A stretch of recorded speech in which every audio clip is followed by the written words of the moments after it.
Radio Peloton. Radio Peloton. Bonjour à toutes et tous, bienvenue pour ce 50e numéro de Radio Peloton. Bon anniversaire messieurs, c'est vrai que je vous avais pas prévenu, j'espère que vous avez... un gâteau ? Il n'y a pas de gâteau, peut-être des références sur le chiffre 50, on fera plus facilement sur le 51, je pense, les références cyclistes. On va parler évidemment de la Vuelta, mais avant ça, on va revenir sur les succès récents d'Arnaud Delis, on va parler de la reprise de Remco Evenepoel aussi, bref, un programme assez chargé. Je vous demande, comme d'habitude, avant en introduction, qu'est-ce que vous avez retenu de la semaine, Jean-Marc ? Moi, je reste dans la Vuelta, si on me permet, avec les 2 victoires de Philipsen. Pourquoi ? Parce que les cyclistes ont quand même un pouvoir de résilience absolument hallucinant. À une semaine de la Vuelta, on n'était même pas sûr qu'il allait pouvoir participer après sa lourde chute au Tour. Je pense qu'il allait faire un très bon Tour, qu'il allait nous ramener plusieurs victoires d'étape. Il s'aligne, on se demande quel niveau il a, et puis il rafle la première, et puis il rafle il y a 2 jours une nouvelle étape. Donc voilà, rien que pour le fait qu'on l'a vu complètement déglinguer après sa chute au Tour, on s'est dit oula, ça sent quasiment la fin de saison. Puis il est là, il prend 2 étapes, donc bravo. Ouais. David. Moi, Arnaud Houidard, grand bravo aussi, le jeune Limbourgeois. Qui n'a pas encore 20 ans, on le sait, hein, c'est l'une des pépites du peloton, mais il faut toujours confirmer. Donc l'année passée, c'est l'année de l'explosion. Il est resté volontairement chez les espoirs cette année parce qu'il espère être champion du monde, je dis bien il espère, au Rwanda. Et il construit sa saison de manière très très intelligente. Il a notamment gagné Liège-Bastogne-Liège. Et puis on l'a vu ici au Tour de l'Avenir. Bon, certes, il n'a pas gagné parce que je pense qu'on aura l'occasion d'en reparler. Il a eu devant lui un autre phénomène, le jeune français Paul Sexas, pas encore 19 ans. Mais il termine 2e, il gagne 2 étapes en montagne et son entraîneur disait je pense qu'à l'heure actuelle, si on le met sur une étape du Tour de France dans le Ventoux, il termine dans le top 10. En tout cas, ça augure de belles choses. C'est un gamin qui au début avait un peu de difficulté avec le collectif. Maintenant, ils se font nettement mieux dedans et donc je pense que Arnaud Houidard méritait un coup d'éclairage. Oui, Paul Sexas, on peut aussi en toucher un mot, c'est quand même, je pense, le plus jeune vainqueur de l'histoire du Tour de l'Avenir, 1 an plus tôt qu'un certain Tadej Pogačar. C'est quand même très fort et c'est quelqu'un qui devrait faire le championnat du monde chez les élites, ce qui va ouvrir un peu la porte à Arnaud Houidard chez les espoirs. Dernière chose que je voudrais ajouter en introduction, dernière course de Geraint Thomas cette semaine. Oui. C'est quand même pas rien, c'est quand même un grand monsieur des dernières années. Un ancien pistard qui s'est retrouvé, qui est venu sur le Tour de manière quasi anonyme à un moment donné, et puis qui s'est retrouvé dans cette grande équipe Sky, qui a d'abord été un équipier modèle, et puis qui a eu l'occasion, comme disait Jean-Claude Duss, il a eu une ouverture et lui il l'a prise. Donc il a gagné son Tour, il a fait podium du Tour. C'est une carrière pour moi exemplaire de quelqu'un qui n'avait pas un talent fou, mais qui est parvenu à exploiter, je pense, le maximum de ce qu'il pouvait. Oui, jusqu'à la 3e place au Giro 2024, qu'on a tendance à oublier, c'est quand même assez récent, un podium en Grand Tour il y a 1 an à peine. Il perd une Vuelta dernier jour. Ouais. Et... face à Roglic. On l'oublie, mais c'est récent, c'est l'année dernière, je pense. C'était le Giro l'année d'avant. Le Giro de l'année d'avant, c'est ça, sur le fameux chrono. Le chrono Montelusari de mémoire. Dernier top 20 de Geraint Thomas, c'était sa toute première course après son podium au Giro. C'est la première étape à Rimini du Tour de France l'année passée, depuis plus un seul top 20. C'est quelqu'un qu'on voit un peu dans le rôle de porteur d'eau ces derniers mois. Mais pendant ce Tour, le Tour de France que l'on vient de vivre, on l'a vu. Il n'est pas resté... il était largué à chaque fois qu'il y avait une étape de montagne, mais je pense qu'il était dans 2-3 échappées. Pour un ancien vainqueur de Tour, je trouve ça plutôt bien. On savait que c'était son dernier Tour et qu'il n'avait pas d'ambition particulière. Puis c'est un personnage aussi. C'est quand même quelqu'un qui manquera dans le peloton, je pense, parce qu'il est vraiment apprécié. Il a des bons contacts avec tout le monde. Et d'ailleurs, c'est un peu comique parce que pour sa fin de carrière, je ne sais pas si vous avez vu, mais il a lancé un appel sur les réseaux sociaux en disant tenez-vous au courant, suivez-moi sur les réseaux sociaux parce qu'il y aura bientôt une fête où on sera 5000 et vous êtes invités. Ouais, puis on sait qu'il sait faire la fête, ça lui a parfois posé des petits soucis. On passe au premier débat. Monsieur, premier débat, Arnaud Delis à la conquête du printemps dès 2026. Je vais vous amener un peu sur le débat suivant. Est-ce que Arnaud Delis peut aller conquérir des courses qu'il n'a pas encore remportées? Avant ça, le petit quiz sur 30 victoires professionnelles. Combien le Taureau de l'Écheret en a-t-il remporté au mois d'août? Il y a des tours, il y a... Au mois d'août, il a dû en 10 8, un petit peu moins, mais bon, il y en a eu aussi en septembre et octobre, c'est sa période de l'année, il le dit lui-même. Ces 5 victoires en World Tour sont toutes au mois d'août, donc c'est quelqu'un qui performe bien à cette période de l'année, vainqueur du Renault Tour récemment, de la Bretagne Classique. Il a montré qu'il était de retour au meilleur niveau, hein, David. Oui, absolument. Moi, ce qui me marque très fort, c'est un souvenir que j'ai d'Arnaud Delis, c'est au départ de la 7e étape du Tour à Saint-Malo. On va le voir avec Quentin Finet pour une interview, et Arnaud Delis, il a l'air vraiment d'être un dépressif qui est là, qui n'a pas envie d'être là et qui dit je suis un taureau, c'est vrai, mais je suis un taureau qui tend les deux joues pour se faire frapper. Quand ça roule les 2 premières heures, je suis pas là, j'ai du mal à respirer. Donc vraiment, on sort assez secoué de cette interview et on se dit il va falloir essayer d'en tirer quelque chose de positif. Et puis le lendemain, il est 5e à Laval, le surlendemain 3e à Châteauroux, et c'est plus le même Arnaud Delis. Ce que je veux dire par là, c'est que ces types sont pas comme nous. Ils ont une faculté, tu l'as dit, de résilience, mais ça vaut dans tous les sens. Et lui, au niveau mental, il est passé de rien à tout en 24 heures. Quoi. En 24 heures, en quelques mois aussi, parce qu'on se souvient qu'il était tombé très bas au printemps. Mais je crains que la carrière d'Arnaud Delis soit faite de haut et de bas. On a eu le haut lorsqu'il est arrivé dans le peloton, des victoires au Canada et tout ça. Et là, on a eu un hiver très bas. Ouais. Il a sans doute commis des erreurs. Son équipe a sans doute commis aussi des erreurs. Mais j'ai le sentiment que cet hiver-là, il va falloir essayer au maximum de l'éviter. C'est-à-dire qu'il a connu... Il sortait, il a pris des kilos, il a fait des conneries. Bref, il a profité. Je ne juge pas, je dis il a profité, mais alors tu dois être là quand on t'attend. Et là, il n'a pas du tout été là pendant l'hiver. À un moment donné, je pense que l'équipe Lotto s'est vraiment posé des questions sur l'avenir d'Arnaud Delis. Pas de savoir s'il allait gagner une course, mais sur l'avenir d'Arnaud Delis dans l'équipe. Et là, et ça c'est la marque des champions, c'est de savoir rebondir. Il a rebondi, il est revenu, et puis, comme le dit David, quand tu te rapproches d'une victoire, tu sens que ça va venir. Et d'ailleurs, il gagne, il bat Van Der Poel. Van Der Poel, pas le 6e couteau au sprint. Il bat Van Der Poel. Et puis ce week-end, ce que j'ai adoré, c'est le retour du sourire sur sa tête. C'est-à-dire, et ses gestes quand il gagne. Le taureau est effectivement de retour. Après, on est effectivement dans une période où en général il est en forme. Parce que ta question c'est, qu'est-ce qu'il doit viser au mois de septembre, au printemps prochain. Ouais. Mais quel hiver il va vivre? C'est ça, le point d'interrogation est là maintenant. J'espère qu'il a appris de ses erreurs, qu'il va pouvoir en tirer parti et qu'on le verra effectivement, je dirais, performant. Parce que, est-ce qu'Arnaud Delis peut gagner aujourd'hui le Tour des Flandres? Non. Aujourd'hui, non. Par contre, il peut gagner d'autres courses. Des Grands Prix de Troyes, quand Wevelgem, Tisblatt, ça c'est jouable. Mais il faut sortir de l'hiver en étant à peu près comme maintenant. Ouais, c'est le débat, hein, David. On pourrait parler de son prochain duel avec Pogačar au Grand Prix de Québec. On sait qu'il sera fort, on sait qu'il sera là, peu importe qui gagne ou pas. On sait que c'est une course qui est dans ses cordes, il l'a déjà gagnée. Maintenant, ce qu'on a envie de savoir, c'est de quoi est capable Arnaud Delis dans un printemps des classiques. Au Newsblad, on l'a déjà vu faire 2e. Il est très probablement capable de gagner cette course. Gand-Wevelgem doit très bien lui convenir. Paris-Roubaix doit très bien lui convenir. Il a déjà brillé sur les pavés de Denain, notamment. Quels sont les grands objectifs à fixer pour Arnaud Delis je pense que celle qui lui convient peut-être un peu moins, c'est le Tour des Flandres. Mais peut-être. Mais le problème, c'est plus long, hein. C'est surtout plus long que les autres. Voilà. Et il faut qu'Arnaud Delis, comme l'a dit Jean-Marc, soit au sommet de sa forme et que d'autres le soient peut-être pas. Oui, on parle des fantastiques. Voilà. Exactement. Parce si tu as Pogačar, Van Der Poel au départ du Tour des Flandres, c'est quand même pas évident. Il n'y a rien à faire. Si ceux-là sont au départ, c'est compliqué. La donne est complètement différente.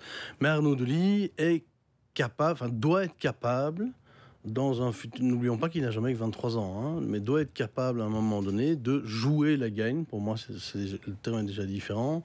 Sur ces monuments-là, le Tour des Flandres, même si c'est plus compliqué, mais surtout Paris-Roubaix, c'est quelque chose qui lui convient. À la pédale, il doit être capable de faire ça. Maintenant, effectivement, il faut qu'il soit à son meilleur niveau, ça veut dire un hiver parfait, sans pépins, que ce soit de sa part ou de son entourage ou de son équipe. Non, et comme Jean-Marc dit, c'est un coureur qui semble disposé à avoir des hauts et des bas dans une carrière. Alors, soit maintenant, tu l'as dit, il n'a que 23 ans, on a trouvé la solution pour peut-être pas lui mettre trop de pression, pas le forcer à s'entraîner en altitude, ce qu'il n'a pas l'air d'apprécier. Un gars comme Pedersen fait une très grande carrière sans faire d'altitude, donc ça doit être possible. L'autre question, c'est quels équipiers l'année prochaine avec ce contexte qui est compliqué. J'allais rebondir. Voilà. Parce que là, il y a quand même... Alors, je pense que lui n'est pas en danger, mais il y a quand même une incertitude globale. Si cette fusion a lieu, qu'est-ce qui va se passer? Qu'est-ce qui va se passer avec les coureurs? Je rappelle qu'il y a Benny Girmay de l'autre côté, qui va sans doute s'en aller, mais il est toujours dans le paquet, je dirais, du mariage.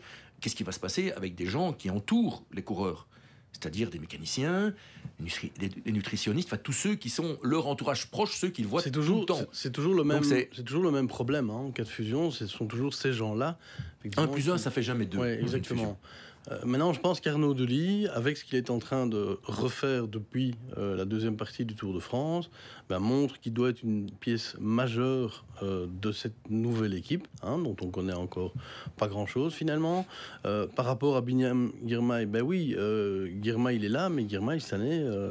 c'est 0. Voilà, il n'a rien gagné. Passe à côté de sa saison. Il n'a rien gagné. Donc, si moi je veux miser sur quelqu'un, je mise sur Arnaud Delis. Quand on sait le bac qu'il a eu en début de saison, être là où il est maintenant... Il est belge. Oui, voilà, et il est belge.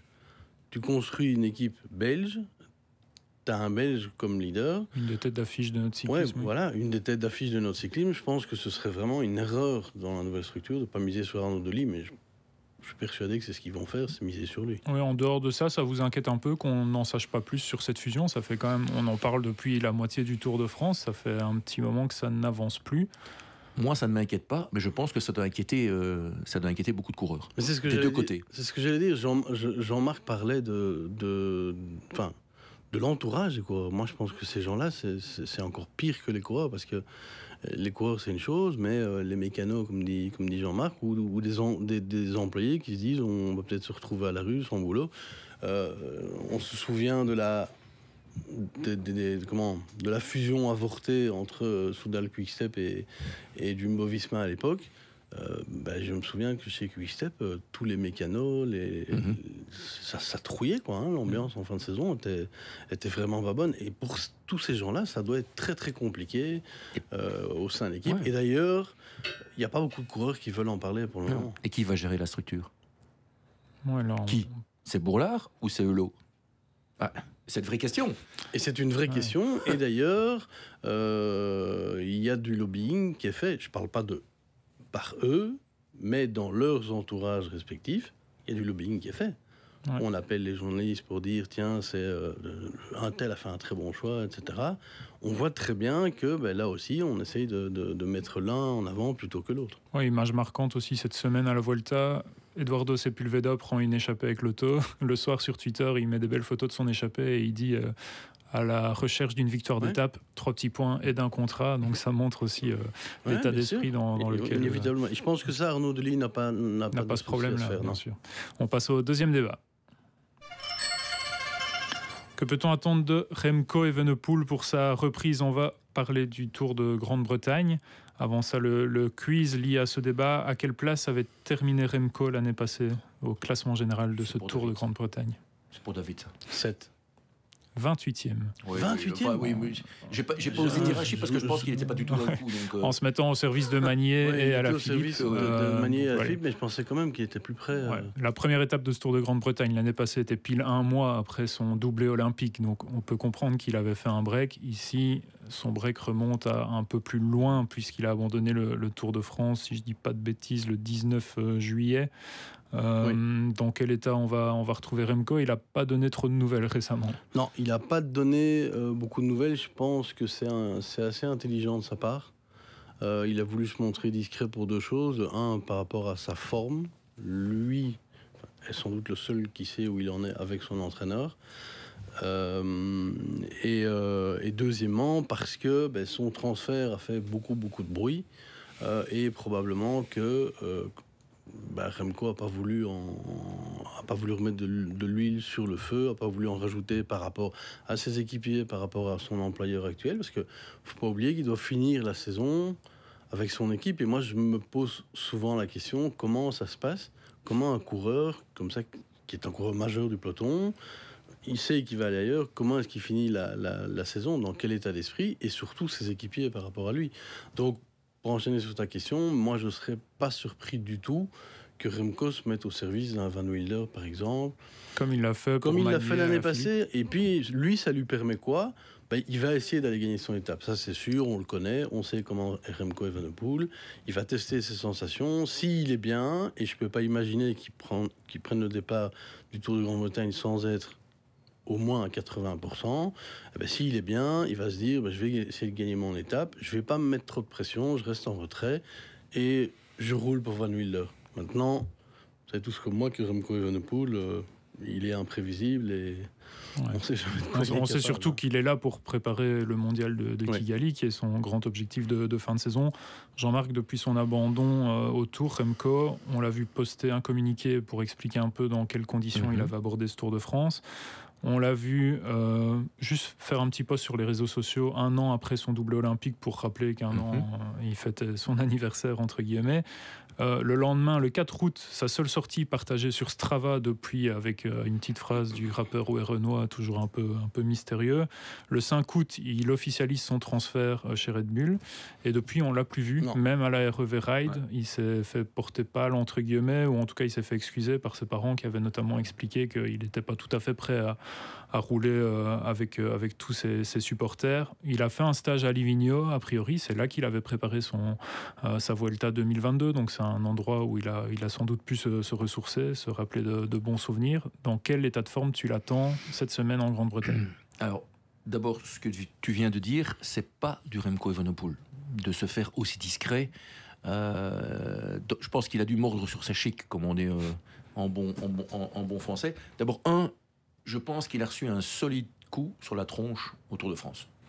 Je pense que cet abandon, il ne s'y attendait pas, et les images ont été terribles, et je pense que ça l'a marqué plus qu'on ne pense. Il a gagné son étape qu'on attendait qu'il allait gagner, mais première étape de montagne, plus de Remco Evenepoel, je pense que ça l'a marqué. Ça, c'est un. 2, dans la foulée, tu as le transfert que tout le monde connaissait. Forcément, il n'a sans doute pas eu envie de donner des interviews où la question aurait été qu'est-ce que Roglic va faire ? Est-ce que Roglic va rouler pour toi ? Est-ce que Lipovic va... Ça, il n'a pas envie. Ceci dit, je trouve franchement dommage qu'il n'était pas présent à sa rêve, sa cyclo avec ses supporters, parce qu'ils sont là pour ça, ces gens. C'est des gens qui l'aiment, qui l'apprécient, et qui gagnent ou qui ne gagnent pas, ça ne va pas changer grand-chose. Donc je trouve ça que c'est une forme de manque de respect par rapport à tous ces gens qui le supportent pendant toute l'année. Il avait sans doute ses raisons, mais je trouve qu'il aurait été là. Alors, dans quel état il va être ? J'en sais rien. Non, je pense que ça va dépendre autant de la tête que des jambes. On sait qu'il peut gagner tout seul. Un Remco en forme peut gagner tout seul. Mais où est-ce qu'il en est dans sa tête ? Est-ce qu'il est encore, entre guillemets, je ne peux pas le dire, mais motivé pour exploser tout en fin de saison sous ce maillot-là ? Je suis incapable de répondre aujourd'hui. Je pense qu'il va au championnat d'Europe. Ça, je pense que c'est un objectif qui s'est mis en tête. Parce que c'est un maillot distinctif, on sait qu'il aime bien les maillots distinctifs. Championnat du monde, face à ce qu'il va y avoir, et avec le circuit de Kigali, j'avoue qu'aujourd'hui, je suis sceptique. Ou alors, il faut qu'il me montre qu'il est redevenu le Remco, exemple du Dauphiné, où il avait un bon niveau. Donc voilà, ça va dépendre de ce qu'il va nous montrer, et ça va dépendre de où il en est avec le maillot qu'il porte. Oui, et puis de son discours, parce qu'il va forcément avoir l'occasion d'être interrogé à plusieurs reprises. C'est toujours le même. Je viens pour gagner au Tour de France. Ouais, il avait quasi explosé Vingegaard et Pogacar. Voilà, il avait le discours du Remco Evenepoel. C'est ce que j'allais dire. Y a cru. Oui, tout à fait. C'est ce que j'allais dire, c'est qu'il nous a fait un discours et il était, je pense, il y croyait dur comme fer. Hein, donc il était là pour ça. Et puis bon, il fait qu'une semaine après, on remarque que c'est pas du tout comme ça. Donc son discours. Donc quelque part, il ment entre nous. Où la tête était plus prête que le corps, je pense. Je parlais de la tête et des gens, mais mentir est peut-être un grand mot, mais c'est un peu du bluff. Parce que normalement, tu sais quand même à peu près comment tu te situes par rapport aux deux monstres. Ouais. Mais bon, c'est effectivement les jambes qui l'ont lâché. Il a parlé dans son communiqué post-tour vraiment d'une fatigue qui s'était accumulée sur tous les mois précédents. Je pense qu'il y a eu beaucoup de fatigue mentale que nous, les premiers, peut-être les journalistes, on a sous-estimé, que lui a sous-estimé, puisque dans son discours, il n'en parlait pas trop. Mais il ne faut pas oublier que l'hiver dernier, il se demande s'il va encore être coureur. Et je pense qu'il y a vraiment eu un problème mental assez profond dans le chef de Remco. Et il a dû travailler pour revenir. Est-ce qu'il a lutté plus longtemps pour revenir? Je parle dans la tête, hein. C'est possible. Et quand tu n'es pas à 100% autour de France... Je pense d'ailleurs, et c'est intéressant que David le pointe, et qu'on a pointé le problème mental aussi de Arnaud Delis, je pense qu'on sous-estime la charge mentale du coureur. Ouais. On pense que ce sont quoi des pédaleurs, et ils sont bien, ils sont en forme, ils sont au soleil et tout. Je prends un autre exemple. Le meilleur coureur du monde, Pogačar. Oui, tout à fait. Pendant le Tour de France, à un moment donné, il a pratiquement dit « Je m'emmerde, moi, ici. Ouais. Je m'ennuie vivement que je sois à la maison. » Et après le Tour de France, on se dit « Bon, allez, il a eu un coup de blues. » Après le Tour de France, il redonne une conférence de presse en Slovénie, chez lui, où il dit « Vivement la retraite. » Je pense que ces gens, à un moment donné, ils sont essorés. De plus en plus jeune, d'ailleurs. Un gars dont j'ai pensé... hier, je pensais à lui. Oyer Lascano, quelqu'un sait ce qu'il devient? C'est vrai. Pas un seul dossard depuis Paris-Roubaix, et visiblement un gros burn-out aussi, disparu des réseaux sociaux. Donc... Je me souviens de Pogačar, le dernier jour à Paris, conférence de presse de fin de tour, et Quentin est à côté de moi, et je lui dis... Écoute ce qu'il est en train de raconter, et en fait, il dit oui, le burn-out, ça peut arriver à tout le monde, même à moi. Il n'avait pas l'air plus heureux que ça. Ah non, voilà. Et donc effectivement... c'était de loin son Tour de France le moins fêté parmi ceux qui... Mais c'est effectivement un problème qu'on soulève sans doute pas assez, c'est cette charge mentale énorme qu'ont les cyclistes en fait. Bon, pour en revenir aux sportifs, en 2 mots, les adversaires de Remco en Grande-Bretagne: Oscar Onley, 4e du Tour de France, Romain Grégoire, Joe Blackmore, vainqueur du Tour de l'Avenir il y a 2 ans, non, l'année passée même, Bilbao, Sivakov et Alaphilippe notamment. En théorie, un grand Remco gagne. C'est un plateau moyen. Voilà, c'est ce que j'allais dire. On sait bien qu'un Remco, même à 90%, sans faire injure à tous ces gars-là, il gagne. Mais comme l'a dit Jean-Marc, on ne sait pas. On ne sait pas du tout dans quel état de forme il est. On passe au 3e débat. On en vient à la Vuelta. Jonas Vingegaard peut-il gagner la Vuelta sur son explosivité? Phrase qu'on n'aurait pas, ou question qu'on n'aurait pas pensé poser il y a 2 ou 3 ans.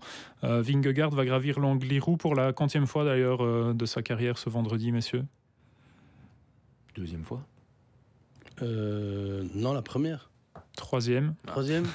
Donc il y a eu l'épisode avec Kuss et Roglic il y a 2 ans, mais il y a aussi eu la Vuelta 2020, son premier grand tour, où il avait d'ailleurs fait son meilleur résultat de la Vuelta ce jour-là en faisant 14e au sommet de l'Angliru, donc ça montrait déjà, alors que personne ne le connaissait. C'est plus le même, c'est sûr. C'est sûr. Et d'ailleurs, il a encore bien évolué depuis parce qu'on voit qu'il joue un peu sur son explosivité pour faire mal au diesel Joao Almeida, on l'a vu ce dimanche. C'est vraiment là-dessus qu'il le fait exploser, parce qu'on a l'impression que sur la longueur de l'ascension, Almeida aurait pu tenir sa roue sans cette attaque. Je peux jouer au trouble fête? Oui. Moi, je me suis ennuyé sur cette Vuelta jusqu'à hier. Je me dis, mais c'est pas possible, il va aller gagner cette Vuelta avec 8 secondes d'avance dans la dernière ascension. Enfin, c'est tellement... Je me dis, mais qu'est-ce qu'ils font? Ciccone attaque, il répond, mais il relaie pas vraiment. Almeida, j'ai trouvé franchement que cette première semaine, avec pourtant de beaux parcours, oui, tout à fait. Le parcours a été un peu escamoté. Alors, ce qu'il a montré hier, c'est déjà un peu plus flamboyant. J'aimerais bien qu'il gagne une Vuelta de manière flamboyante, un peu à la Pogačar. Sincèrement, on s'est dit, chouette, Pogačar n'est pas là. Du coup, j'ai l'impression que Tour d'Espagne se traîne un peu. Ouais. Ceci dit, ce qu'il a fait hier, c'était un beau numéro, sans avoir tout explosé. Attaque à l'instinct, paraît-il. C'était pas du tout prévu. Avec une attaque à 10 km de l'arrivée, c'est loin en général pour Vingegaard. Donc, quand il dit qu'il joue la carte de la prudence, ça se voit. Donc je pense qu'il faut quand même qu'il nous gagne 1 ou 2 étapes de manière convaincante pour qu'on dise, bon voilà, c'est un beau vainqueur de la Vuelta et pas un vainqueur calculateur comme je pense il l'est pour l'instant. Il n'a pas encore gagné la Vuelta, mais bon. Ouais. David, quand même déjà 2 victoires d'étape pour Vingegaard en 9 étapes, c'est pas si mal non plus. Voilà, c'est ce que j'allais dire. On sous-estime peut-être un peu ça, c'est qu'il a gagné déjà 2 étapes. Surtout celle d'hier. Hein. Oui. Il a déjà gagné 2 étapes et il va encore en gagner. Et effectivement, tu parles de son explosivité. Je reste persuadé que dans l'une ou l'autre montée, notamment celle de demain, je suis persuadé qu'il peut déjà faire une différence avec son explosivité face à un gars comme Almeida, qui pour moi est son rival principal, mais qui est un il a l'air quand même moins fort qu'il ne l'était avant le Tour de France. Oui, exactement. Ouais. Qui a un ton en dessous. Moins fort, je sais pas, mais il a toujours ce côté diesel. Moins forte. Oui, l'équipe, oui. Oui, mais UAE, on a eu l'habitude d'avoir une équipe au service d'un leader qui s'appelle Pogačar ou Almeida. C'est surtout que chez UAE, l'ambiance, elle est pas bonne. Alors que chez Visma, tactiquement, ça me semble parfait. Il n'y a pas Van Aert, donc tout va bien. Ouais. ça me semble. Almeida à l'arrivée ce dimanche qui souligne quand même gentiment qu'il était un petit peu seul dans cette dernière ascension. Ayuso s'était complètement relevé, lui il vise les étapes. Almeida il donne un peu. Ayuso il la joue solo là, ça c'est clair. Mais Ayuso il a toujours joué solo, c'est assez particulier. Et dès qu'il a compris que c'est pour faire juste un petit peu d'historique, qu'il y avait quelqu'un de beaucoup plus fort que lui dans son équipe, il s'est dit ah non, moi je veux partir. Et du coup, il est dans une situation assez compliquée. Et imaginez qu'Ayuso allait se mettre au service d'Almeida. Enfin, il a gagné son étape. Hein. Voilà. Mais voilà, exactement. Mais imaginez qu'il c'est classe quand même. Hein. Se mettre au service d'Almeida pendant 3 semaines, ça, moi, je l'imagine pas du tout. Quoi. Ayuso qui est cité par les dernières rumeurs chez Lidl Trek comme point de chute possible en cas de départ. Hein. Le départ n'est pas du tout acté encore.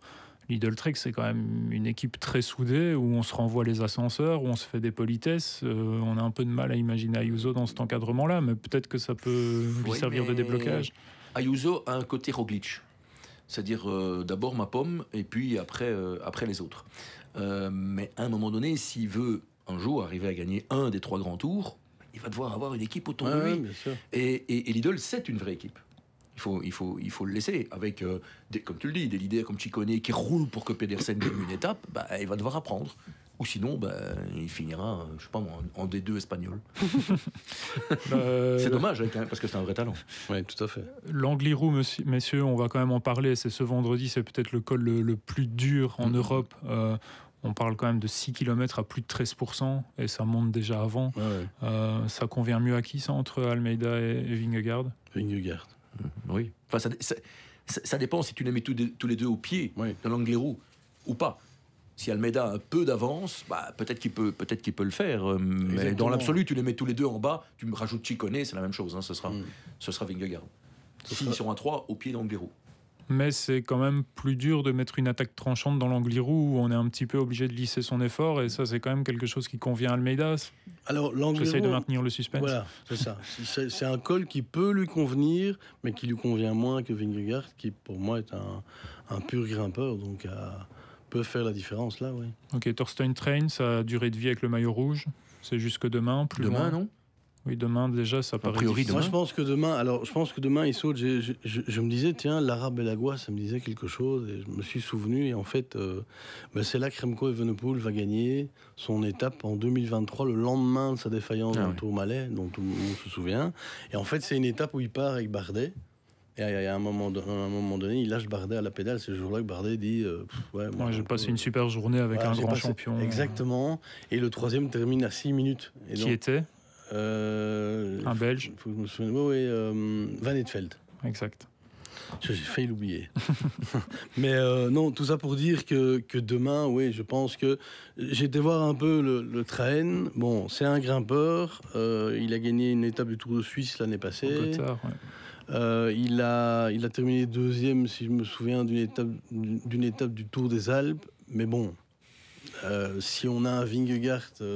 ça dépend s'il y a de la bagarre. Voilà, c'est ça. S'il y a une bagarre entre les gros... Si Visma n'a pas envie de porter le maillot demain, ils vont s'arranger. Mais c'était exactement ce que j'allais dire. Ce dimanche, on a quand même vu des Visma rouler avec Train dans les roues pour l'aider à garder son maillot. C'est quand même exactement ce que j'allais dire. Tu parlais de l'Angliru, mais moi, je ne serais pas surpris que les Visma attendent vendredi pour s'emparer du maillot rouge, j'allais dire du maillot jaune, du maillot rouge.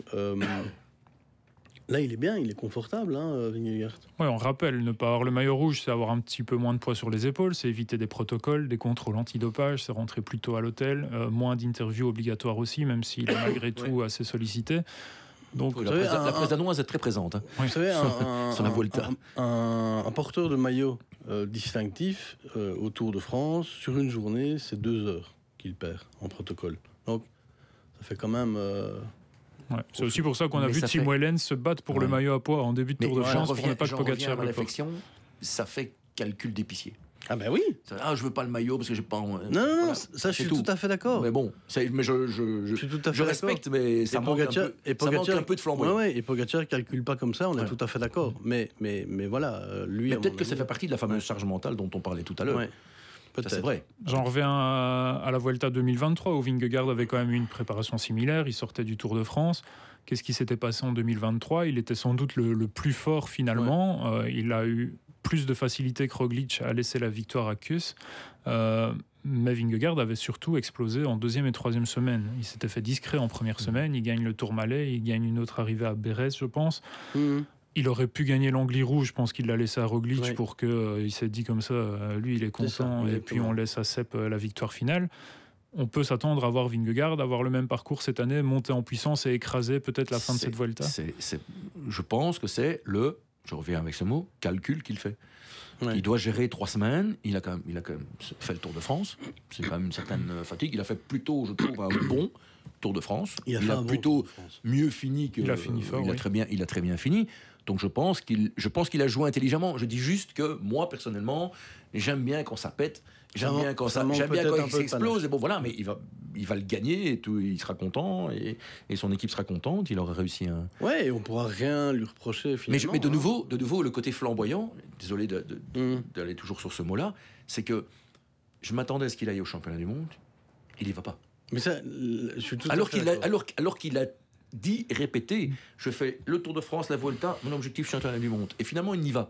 Il n'y va pas. Ça, c'est un championnat du monde taillé pour un coureur comme lui. Tout à fait. Ça manque juste de panache, c'est tout.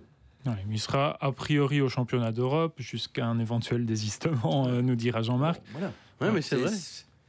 C'est vrai, ça c'est un peu dommage. Il est à contre-courant des coureurs actuels en fait. Ouais, pas une seule course d'un jour cette année, pas non plus l'année passée, je pense.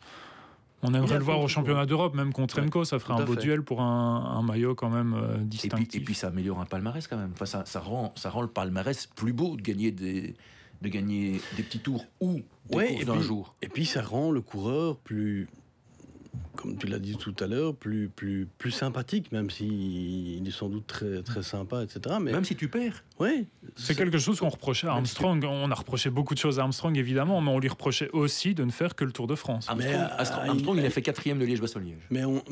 Avant de devenir Armstrong. Oui, bien sûr, il a été champion du monde aussi. Armstrong, Indurain, il faisait que le Tour, on le voyait pas le reste de l'année.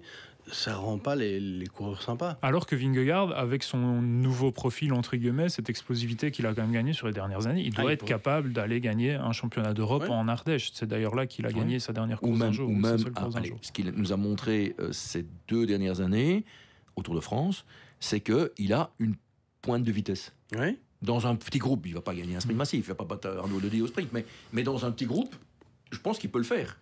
Donc, rien de gagner autre chose que de gagner des étapes du Tour ou des étapes de la Vuelta. Bon, c'est son choix. On termine par les pronostics. Votre podium de la Vuelta. Moi, j'annonce que je vais être obligé de changer. Jean-Marc. Moi, je ne change pas. Vingegaard, Almeida, Ciccone. David. Vingegaard, Almeida, Pidcock. Pidcock va pas craquer. Il est 3e. Pour l'instant, si on enlève Thorstein Train, il est 3e. On peut penser que Thorstein Train. Oui, on verra, mais il a fait un objectif. Il veut jouer le général ici et on sait comment peut être Pidcock. On verra. Ok, bon, moi j'avais dit Vingegaard, Almeida, Tiberi. Tiberi a pris un éclat, donc on va plutôt dire Félix Gall en 3 peut-être, qui était d'ailleurs très fort ce dimanche. Maillot vert, on reste tous sur Pedersen. Oui. Même s'il n'a pas toute l'avance qu'on aurait pu...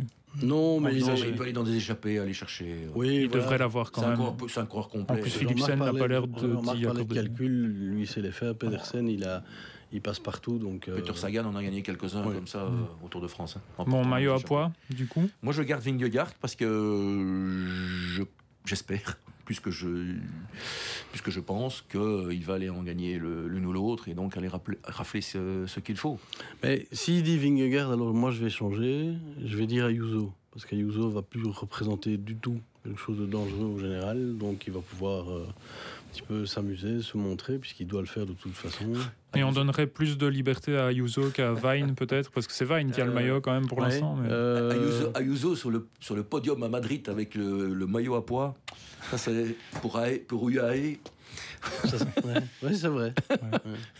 Bon, moi j'ai l'impression. Mais je dis Ayuso, voilà, l'impression qu'on va peut-être un petit peu priver de liberté maintenant qu'ils ont chacun leur étape, Vine et Ayuso, donc je vais partir totalement sur quelqu'un d'autre, Marco Frigo, que je trouve qui est vraiment un super baroudeur, qui va sans doute viser une étape avant de viser ce maillot, mais qui pourrait faire de belles échappées et qui en a déjà fait une belle.